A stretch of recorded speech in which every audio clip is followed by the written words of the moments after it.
What's up, everybody? Welcome to another episode of Smoking That Ish.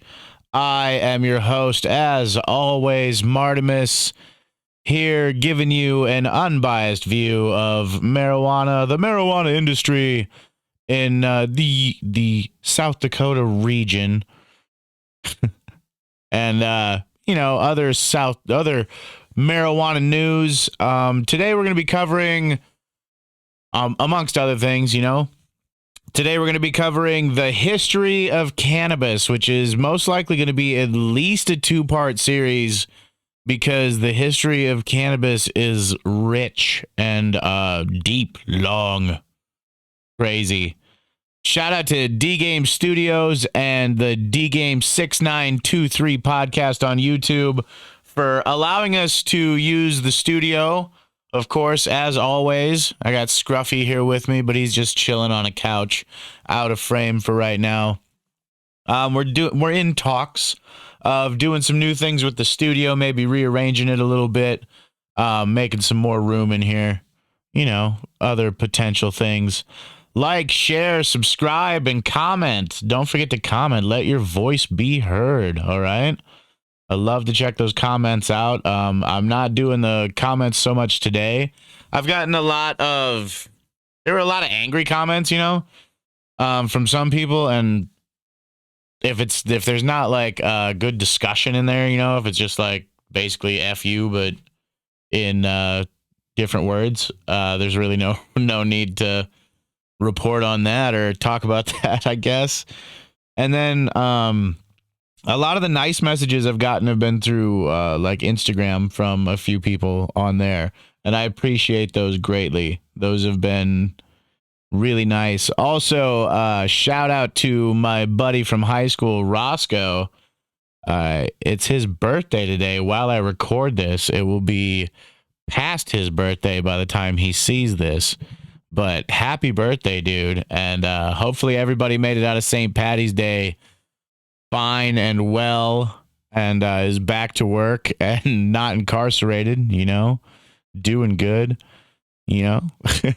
wish you all the best. Also, if you can see this show, if you can see it, you could be on this show if you wanted to. Just comment, let us know what you want to talk about, what's going on, and we'll work something out. I am open to, talk to pretty much anybody, unless it's just, hate-filled stuff or something, I don't want to do that unless, there's a good reason to be angry and hateful, I guess, which would have to be something, you'd have to have a pretty good reason. So let us know if you, comment on anything. Also, do you guys like the shorter episodes? Do you like it around 30 minutes, or do you want me to go back to longer episodes? Because I was thinking we're going to start with 30 here, but inevitably I'm going to start with too much information. And if I only have, like, let's say 45 minutes of information instead of an hour, I don't really feel like stretching that into an hour for everybody, so that, less fluff, more flavor. That's what I'm talking about. So Superior Buds Dispensary in Mitchell, not only a shout out this week, but holy cow, is there a lot of stuff going on there. Me personally, shout out 1889 Farms, of course, dude. You guys are killing it, just like I said you would. Still loving that Sherb cream cake at $60 a quarter, even though the quarters are sold out, at least last time I was there, but the eighths are $30. So the eighths come out to the same price. I was just there the other day and bought 4 of them.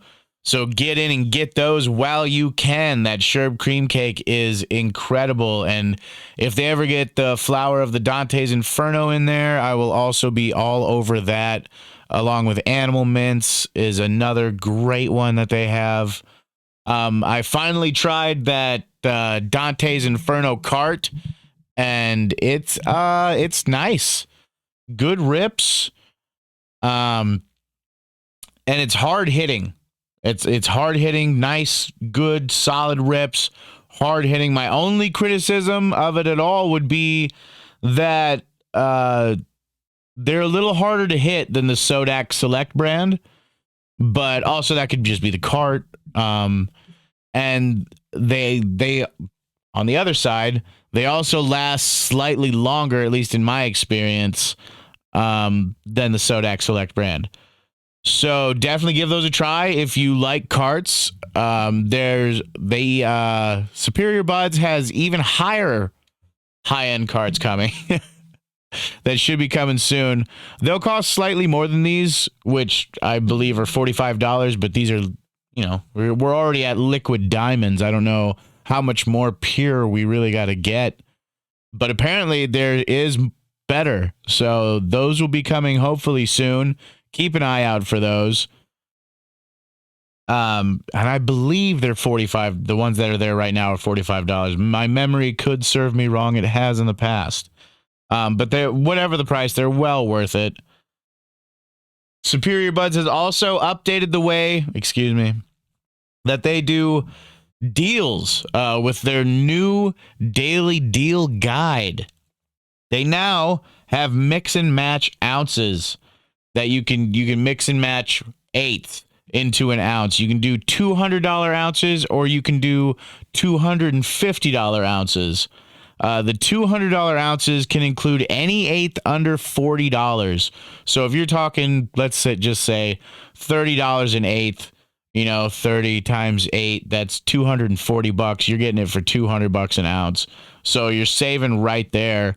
And then on that, they will only allow an additional 10% discount for your points because you're already, like I said, saving around almost 20%-ish, and that can be the same strain or it can be 8 different strains or anything in between, any mix and match you want to do as long as it's under $40. If it's over $40, you'll have to pay the whopping price of $250.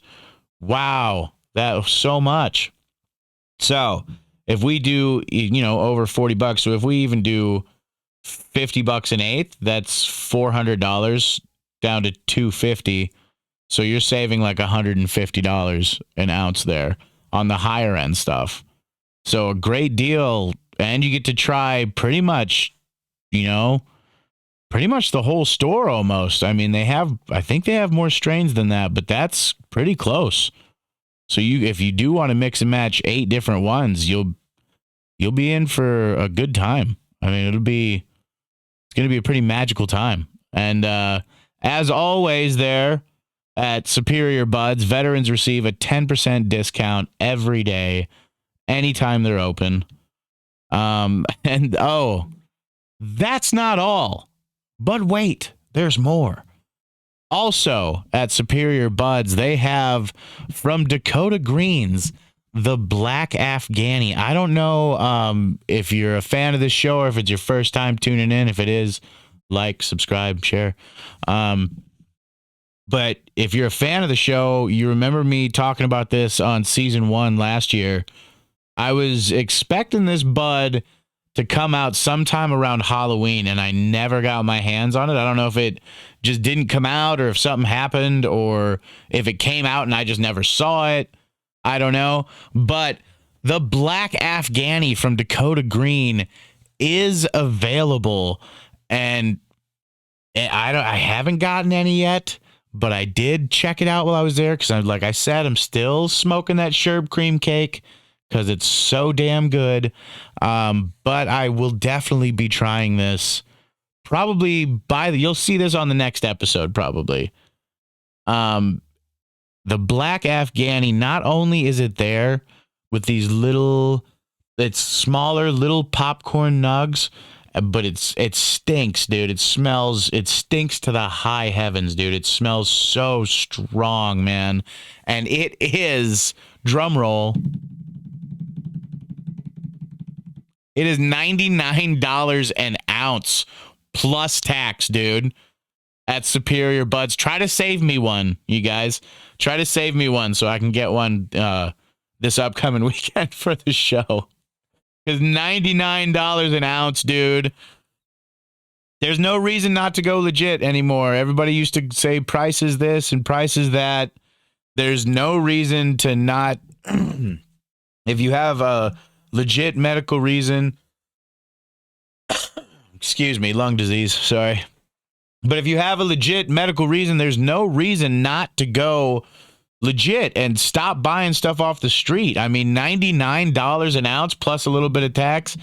$99 an ounce, man. That's ridiculous. That's swag prices, man.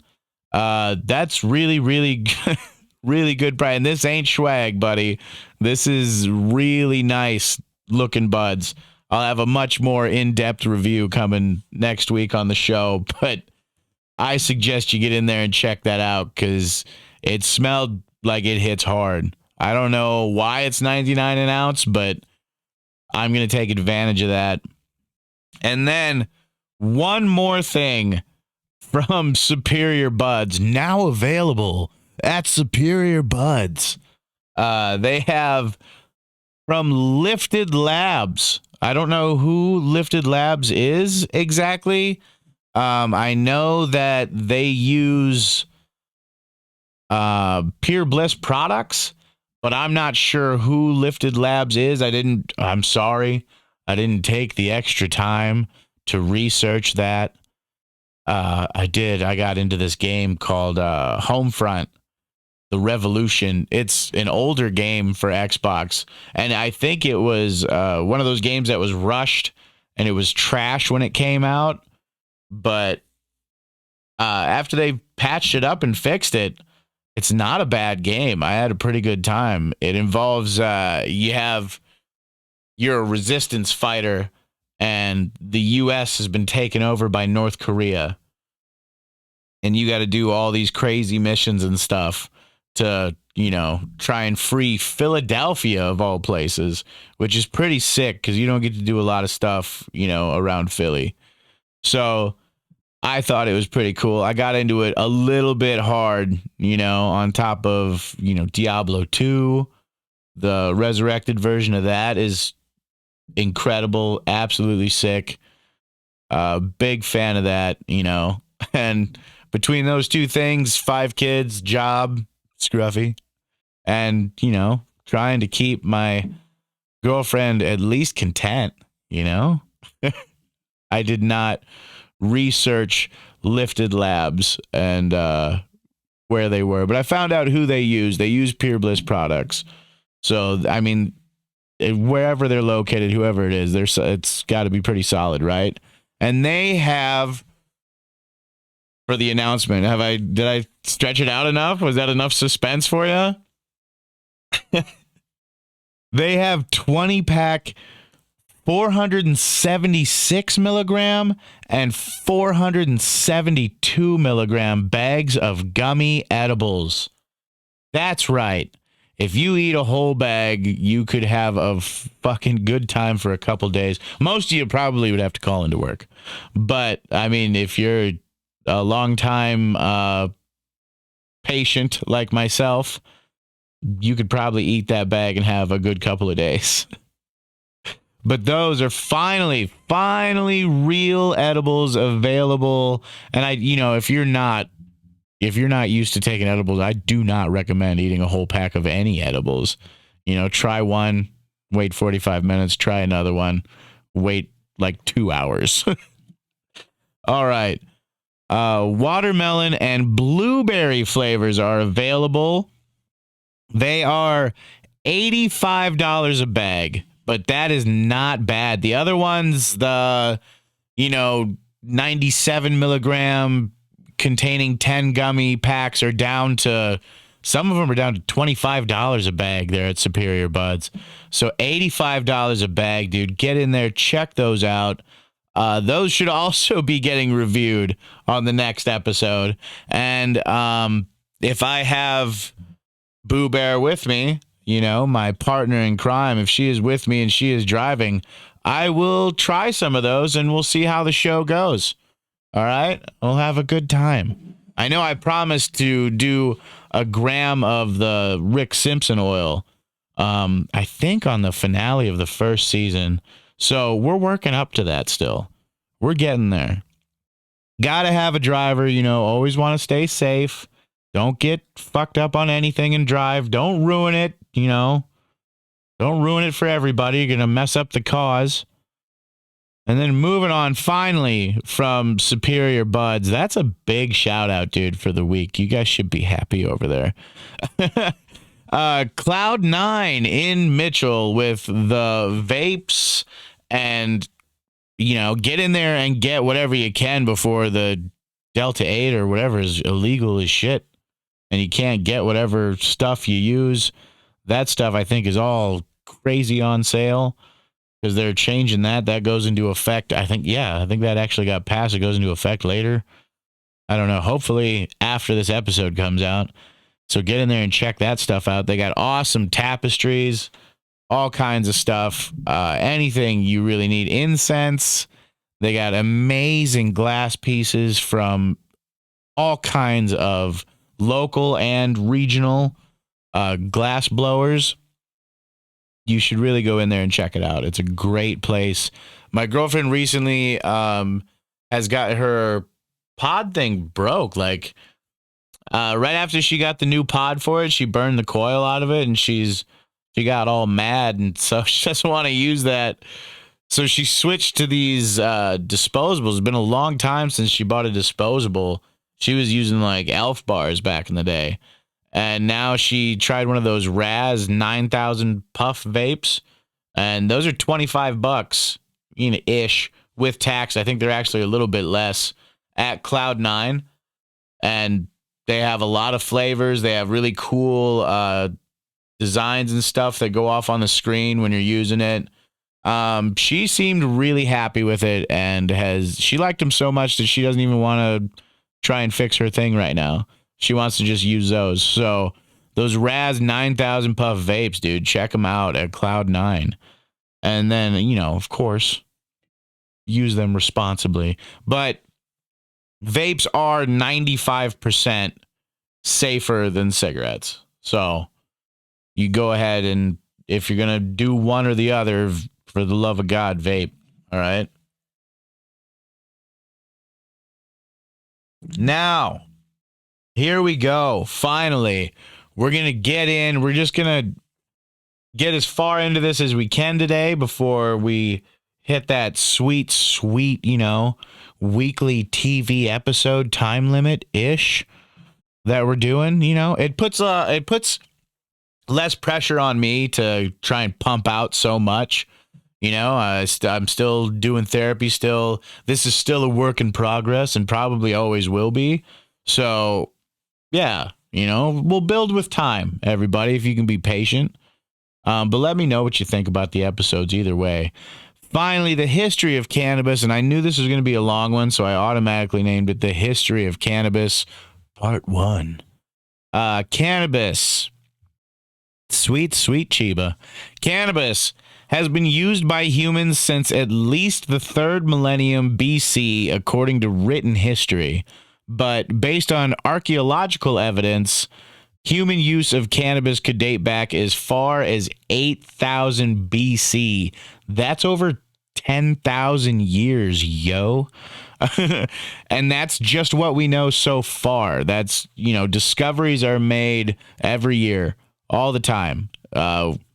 You never know what's underneath a pile of dirt. The age as well as the area it was discovered, one of them, we'll find out here in a second, was northern Mesopotamia, which would be where parts of Iraq, Syria, and Turkey are today. And the evidence that they found, it tells us that it was part of the pre-pottery Neolithic bee culture. The pre-pottery Neolithic bee culture existed from 8,800 to 6,500 BC. So long ass time ago. So 10,800 years ago.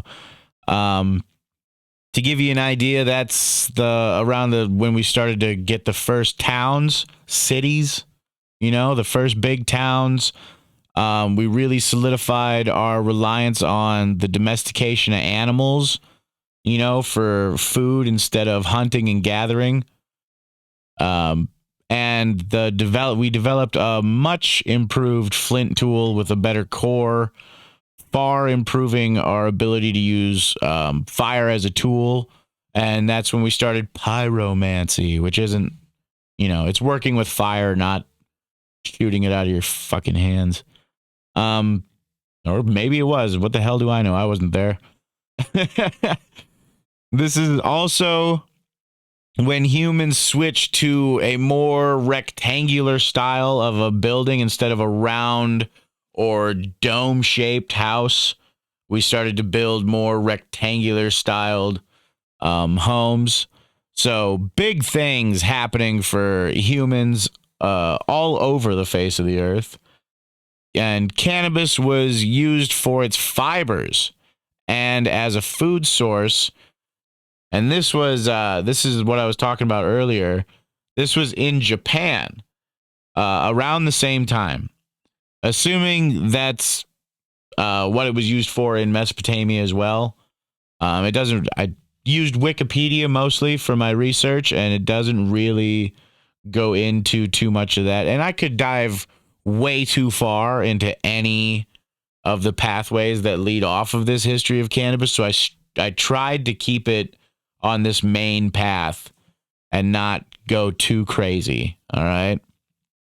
So used for its fibers and as a food source in Japan, on the Oki Islands, or OK, they're spelled OKI, so I imagine Oki. So on the Oki Islands in the Sea of Japan, there's an archaeological site where they found cannabis from around 8,000 BC, and they found the little fruits on the cannabis, like annuals or something, I think they're called. But they were like the little fruits or whatever that grew on cannabis with seeds in them or something. I don't know. But that's how it was, and that's what they found. The Oki Islands, just for a little bit more in depth, pardon me, I gotta take a drink. And yeah, I know. Shouldn't be drinking sugar, but need the boost today. Need that caffeine boost, and that was the only option upstairs in the garage, so that's what I took. The Oki Islands are about 133.6 square miles. Only 4 of the around 180 islands are permanently inhabited today. I think only around 16 of the islands even have names. So that's, a little in depth on the islands there. Japan has cultivated cannabis, like I said, for 10,000 years, roughly. They used hemp for fibers to produce clothing, cordage, and to make items for Shinto rituals. What is Shinto? Well, Shinto, that's what I asked, Shinto is a religion that originated in Japan. Shinto is a belief in kami. What are kami, you might ask? Well, apart from being, the rulers of different universes in Dragon Ball Z, kamis are deities, divinities, spirits, even forces of nature or spirits of your ancestors, even the spirits of entire clans. Like, very loose descriptions of kamis. And that's, they try to create a balance, a cultural balance with kami stuff. I mean, it goes pretty deep. Shintoism goes deep, and there's a lot of varieties of it. And, that was one of the paths that I almost slipped off into. Cannabis was legal in Japan all the way up to the Allied occupation after World War II. Go us. Way to go. Messed up another place. And I understand, I'm not saying that the World War II wasn't justified and we shouldn't just battle the hippies and the stuff. I'm not saying all of that. I'm I'm just saying maybe should have let them keep using cannabis and just, to see what would have happened to their society. Maybe it would be better off overall. I never get more popular than I do when I'm trying to record this show. And I can't turn that down in case one of my kids chops one of their legs off or something. Got to be able to answer that. So cannabis legal in Japan all the way until Allied occupation after World War II, when possession and use were made illegal. So huge, huge bummer for all of us there. Fiber imprints were found. Oh, wait, never mind. Sorry, I messed up my notes a little bit. The Oki Islands archaeological site was near Japan, and that's where they found the cannabis. And then in the 5th millennium, we're going to jump all the way from there to the 5th millennium BC, where hemp fiber imprints were found on Yangshao culture pottery. The Yangshao, and I hope I'm pronouncing this stuff right. I didn't really have time to look up pronunciation guides, so hit me in the comments if you want to, if you really want to tear me a new one. But I'm going Yangshao culture pottery, dude. That's what I'm calling it. The Yangshao culture was a Neolithic culture located around the center of the Yellow River in China from around 5000 BC to 3000 BC. The first site of this culture, the reason that it's called the Yangshao culture, the first site of this culture was discovered in 1921 in Yangshao town by Swedish geologist Johan Gunnar Andersson. And I hope I'm pronouncing that right as well. The Chinese later used hemp to make clothes, shoes, ropes, and even an early form of paper. So that's pretty sweet. And then we jump from that to 3000 BC in ancient Korea. Now, there's not a lot of like what they did, or how they cultivated, but we do know that they made clothes out of it because samples of hemp and fabric were discovered.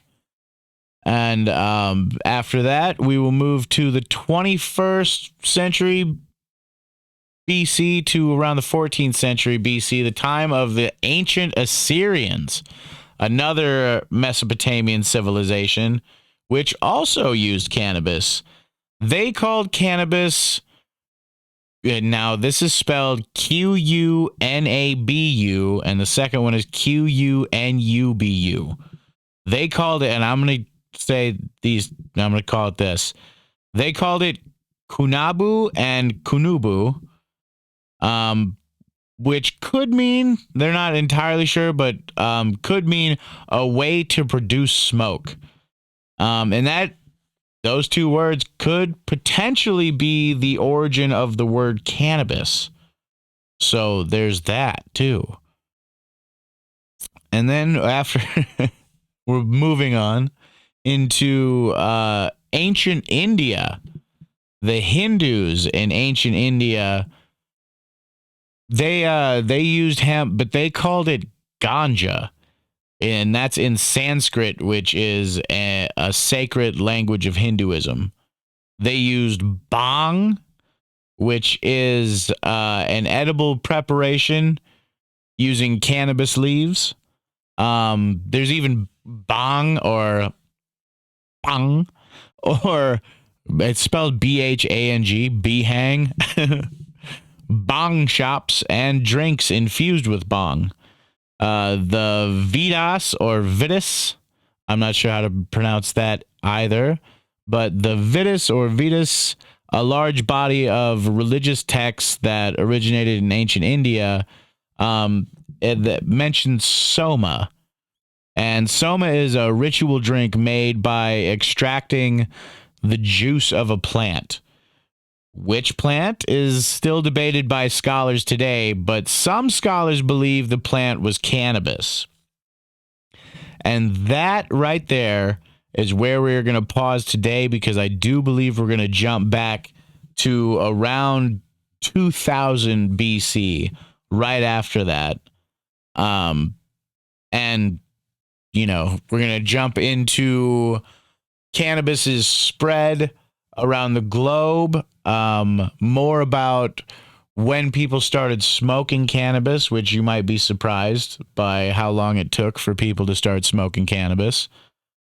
But bhang was used in India, and it's made all kinds of ways. Like I said, they made drinks out of it. They made it into these little almost cube brownie looking things, but they were green. It was used all different kinds of ways, used in all kinds of rituals, all kinds of stuff. The history of cannabis is so rich, so crazy.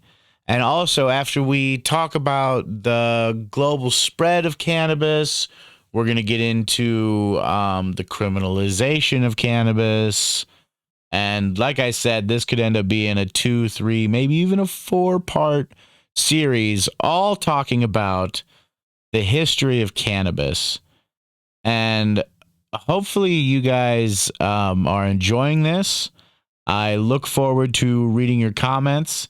Also, next episode, we'll have more. We'll get back into talking more about comments and what you guys have to say. So hopefully you are enjoying this, and hopefully you're having a good time, because I'm having a really good time researching marijuana, cannabis, and hemp, and all variations of it.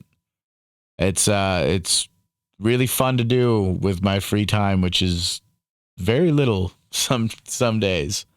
So if anything I said here offended you or hurt your feelings or made you feel like you're going to have to call into work tomorrow, remember that is St. Patty's Day's fault and not mine, dude. And you can't be mad at me for what I said when I was smoking that ish.